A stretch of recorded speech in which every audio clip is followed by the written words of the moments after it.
This video will cover the topics in section 10.5 and we'll do both the content and the examples in this video. We're talking about expressions containing several radical terms, and we'll add and subtract them, so we'll need to understand how to do that. We'll need to understand products with two or more radical terms. We'll need to learn the process for rationalizing numerators or denominators with two terms. And we'll need to learn a process for dealing with adding and subtracting, or multiplying, dividing when the terms have different indices. Because remember, I said very clearly, make sure they have the same index. For those of you who don't know, indices is the plural of the word index.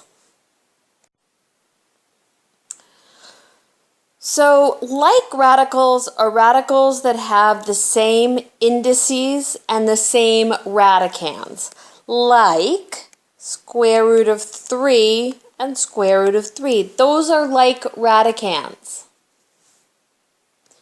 Those are like indices, like being the same. So those are like radicals.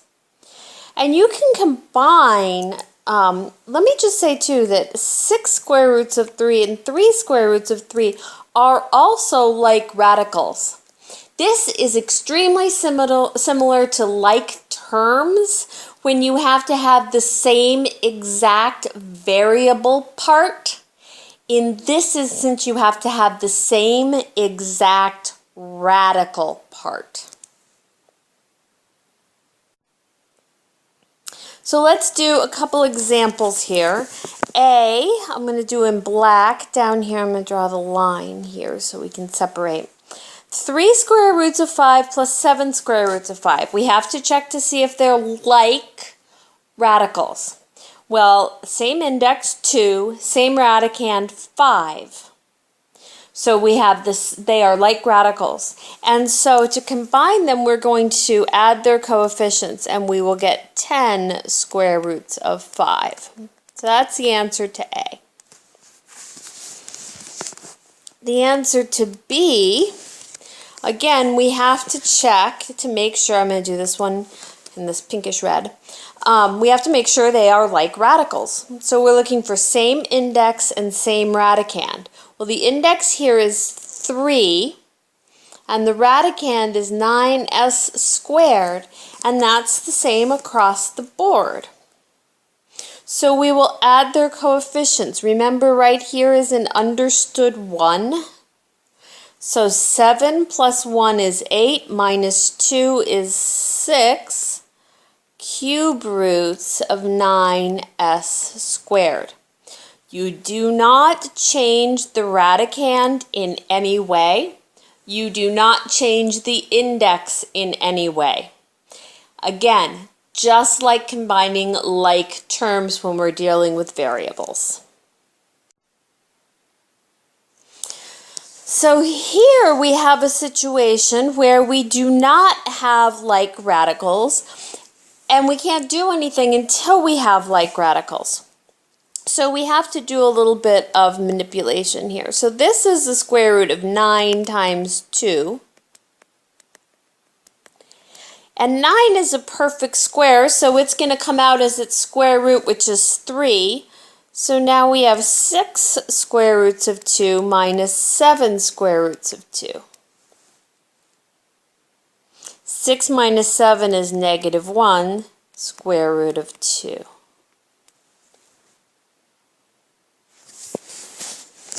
Here again, the cube root of 3m is not the same as the cube root of 24m to the 4th. So here we're going to look for perfect cubes. And here we have 3 times 8, m cubed times m. And 8 and m cubed are both perfect cubes, so they're going to come out. And if you see, we're going to be left with 3m here, which is good. Okay? So here we have cube root of 8 is 2, cube root of m cubed is m, And we are left with the cube root of 3m. And here we have 10 cube roots of 3m. Now we combine them by adding their coefficients. 10 and 2m are not like terms, so they cannot be combined in any way. So we just put them together in parentheses with a plus sign between them. And we're left with cube root of 3m. So radical expressions often have factors that have more than one term. And so when you multiply these expressions, it's similar to finding the products of polynomials, okay? Like you can FOIL with radicals. You can do all kinds of multiplying. So remember all of those properties. They are in chapter 4, I think section 2. So if we multiply the square root of 2 times y plus the square root of 7, well, we're going to multiply here, and we will get y root 2 plus, we'll multiply root 2 times root 7 and get root 14. Here, I'm going to do this in blue, we'll have a few more steps because we have to FOIL. First, cube root of x times x squared is x cubed, plus outer, so that should be minus,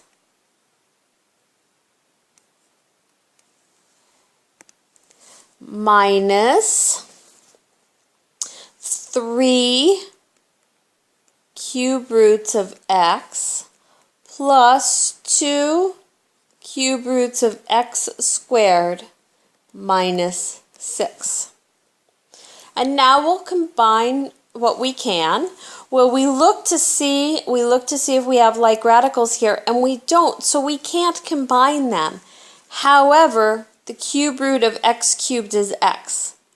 So we end up with x minus 3 cube roots of x plus 2 cube roots of x squared minus 6 as our final answer.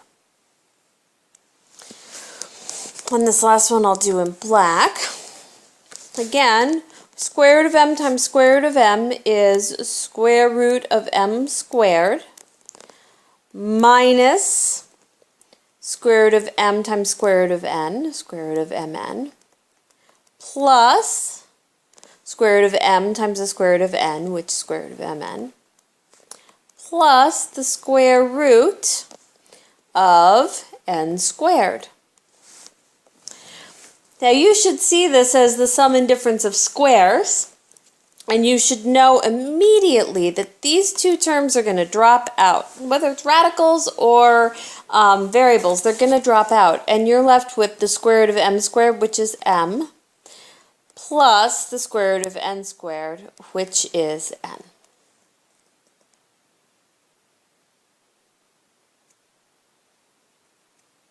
Oh, that's minus.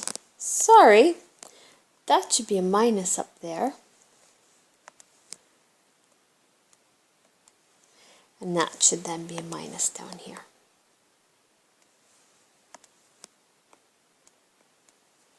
So m minus n.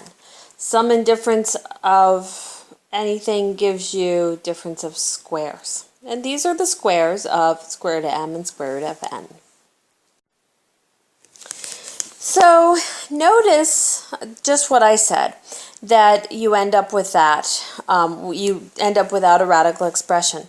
So when you have that, they're called conjugates, and they're going to be really helpful when we're trying to rationalize denominators and numerators. So that word conjugates should be in your vocabulary list or on your vocabulary note cards. That's an important word. And just like I said, we can use those to numerators and denominators. And it looks like this. We take something like this, and we say, okay, we want to multiply this by 1. we want to multiply 5 over square root of 7 plus y by 1. What version of 1 do we want to pick? We want to pick the conjugate of this denominator. So the square root of 7 minus y. Oops, it's the same thing on top. Got a little bit ahead of myself. So we want the square root of 7 minus y over the square root of 7 minus y. Okay, that's 1 because it's the same thing over itself. And when we multiply, we get 5 square roots of 7 minus 5y over 7, because it's the square root of 7 times the square root of 7, that gives us 7 minus y squared. So we have rationalized that denominator using its. Here, we would take the square root of 2 over the square root of 3 minus the square root of 2, and we would multiply by the square root of 3 plus the square root of 2. Top and bottom. That's its conjugate. It's minus here, it needs to be plus here. We get the square root of 2 times the square root of 3 gives us the square root of 6. Plus the square root of 2 times the square root of 2 gives us 2 over square root of 3 times the square root of 3 gives us 3 minus 2, which is actually just 1. So we can write that as the square root of 6 plus 2. And if we want to rationalize a numerator, we can use the conjugate of the numerator. Remember, doing denominators and numerators is the same. It's just which side of the fraction you look at to get your convenient version of 1. So, multiplying or dividing radical terms with different indices, we need to use exponential notation. So we need to convert from radical notation to exponential notation using rational exponents. So convert all the radical expressions in your problem, all of them, to exponential notation. And whenever the bases are identical, you could subtract exponents to divide and add exponents to multiply. Basically use the rules of exponents. Then once you're done, convert back to radical notation. And you're not done until you've checked to make sure you can't simplify anymore. Okay?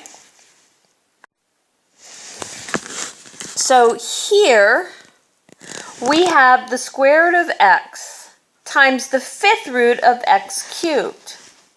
So we'll take that as x to the 1/2, that's what the square root of x becomes, times x to the 3/5.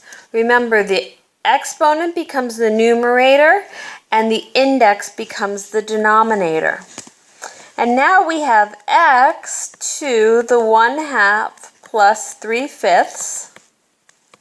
And I don't have a calculator handy, so I'm going to make this 5/10. It's the equivalent of 1/2 plus 6/10. It's the equivalent of 3/5, and I'll end up with 11/10. So now I have x to the 11/10, which is the 10th root of x to the 11th. I'm going to erase this little arithmetic here. You should be doing this on your calculator anyway, so that I have room to say that now we have the 10th root of x to the 11th. Well, I'm going to come up here, the 10th root of x to the 10th times x. And you can take the 10th root of x to the 10th, so it's x root x. That's your final answer.